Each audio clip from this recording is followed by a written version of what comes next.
Il Made in Italy continua ad attrarre il mercato estero, soprattutto se si tratta di prodotti alimentari e bevande. Il manifatturiero veneziano torna a respirare nel quarto trimestre del 2014 rispetto all'anno precedente, soprattutto grazie ai prodotti enogastronomici. In generale la produzione totale registra un più 3% su base annua, positivo anche il fatturato, più 4,9%.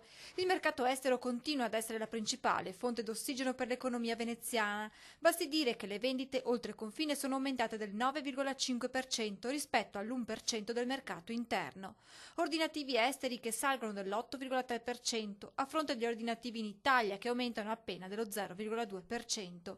Bene le imprese con più di 10 addetti, ancora meglio quelle di grandi dimensioni che registrano una produzione in aumento del 4,6%, più 6,9% invece l'incremento del fatturato. Per quanto riguarda invece l'andamento dei settori di attività, l'alimentare, bevande e tabacco trainano la locomotiva veneziana, più 12,6% fatturato, più 2,5% l'occupazione, ma ancora una volta sono gli ordinativi esteri a segnare l'impennata con un più 15,9% rispetto al 2013. Ben diversa invece la fotografia del tessile, abbigliamento e calzature con segni negativi in tutte le voci, meno 2% fatturato, meno 0,3% occupazione e meno 2,6% per gli ordinativi esteri.